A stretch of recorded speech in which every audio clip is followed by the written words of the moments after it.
One of the reasons why I introduced peer assessment is that when I took over the course European Business a few years ago, students handed in their coursework, which was worth 30% at the end of the first term, which meant that they received feedback of a summative nature only after the end of the course. And when students received their grades, for some of them the marks came as a surprise, and I got quite a few queries from students. And it also meant that they could not act on that feedback they received for their essay. So in discussion with the Educational Development Centre, I pushed the main essay further back to the beginning of the second term, lowered its weight from 30 to 25% along with a reduced word count, and I introduced a shorter essay of 500 words which was due after the third week of the first term, which then would be peer reviewed and students would need to act on that peer feedback as feed forward for their main essay. I also reduced the weighting of the exam from 70 to 60% and introduced a 5% verbal participation rate, thus overall increasing the diversity of the assessment. There were several stages in how I set up the peer assessment for the course. To prepare students for it, I conducted an assessment exercise in class with 3 model extracts of essays. I provided students with a checklist for peer feedback, which included the criteria for the peer assessment, according to which they had to look at the model extracts. And I also gave out rules for feedback on how they should provide feedback.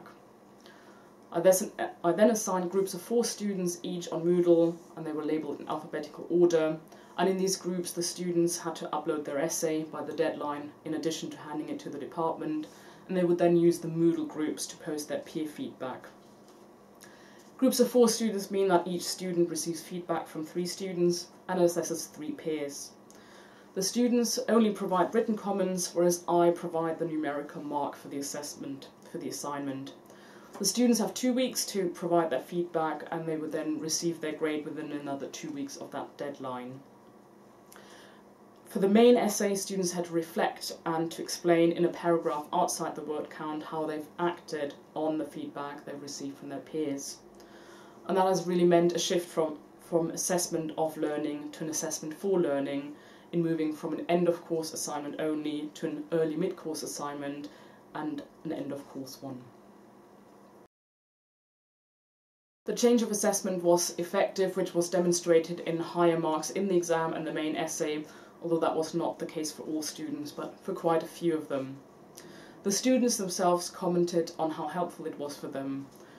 When I first introduced the peer assessment, I asked for feedback on the experience of the peer assessment through post-it notes, and that was shortly after their marks had been released, and over 80% of the students were positive about the peer feedback.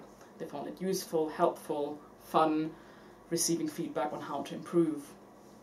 The general end-of-term feedback forms also included one student saying this: 2 essays to write is really good.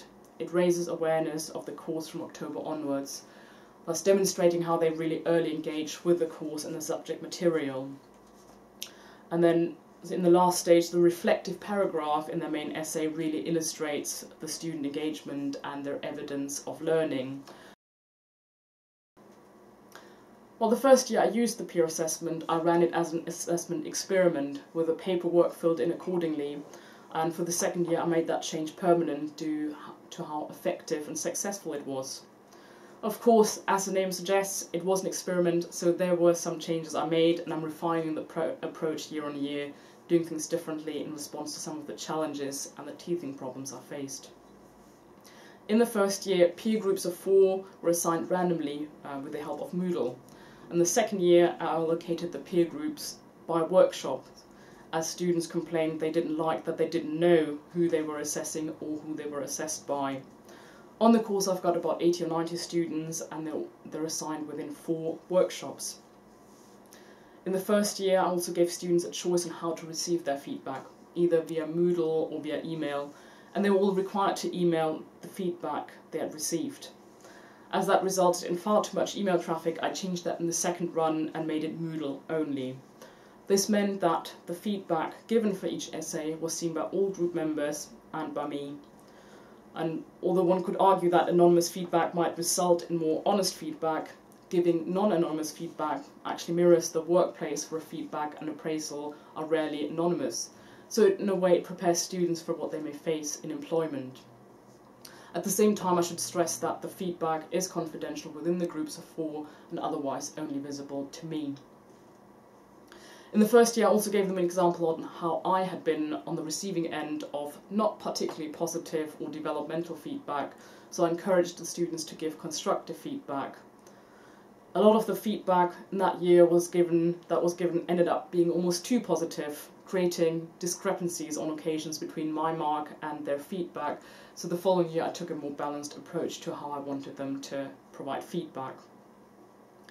In the first 2 years of running the assessment, I offered feedback as well, in addition to giving a numerical mark, and that was mainly in anticipation of some students not giving or not receiving feedback. That created additional work, and the way I've developed the course now is that students who don't provide feedback, they receive a penalty for their essay mark, and I'm offering feedback post hoc for students who have not received or who feel they have not received sufficient peer feedback. In conclusion, I would stress that peer assessment shifts learning from a teacher-centred approach towards a more student-centred approach.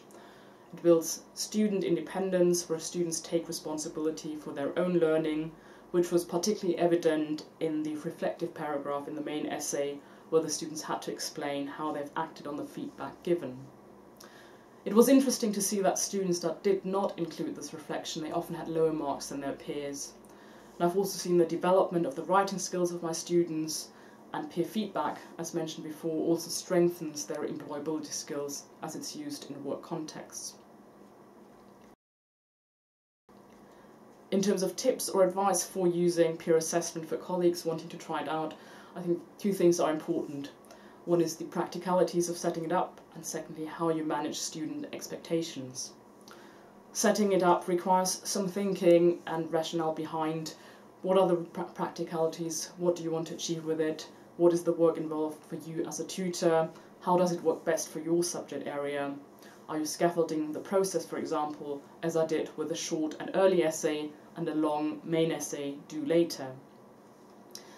With regard to the students, it requires managing their expectations and your expectations for them. For example, they're responsible for the feedback only, not the actual grade. It's also important to explain the value of peer feedback in terms of developing their skills, whether that's writing, employability or management. A couple of students commented that only the tutor's feedback counts, and there it is important to explain upfront that peer feedback puts them in the position of the tutor, which gives them another perspective on how to write a good essay.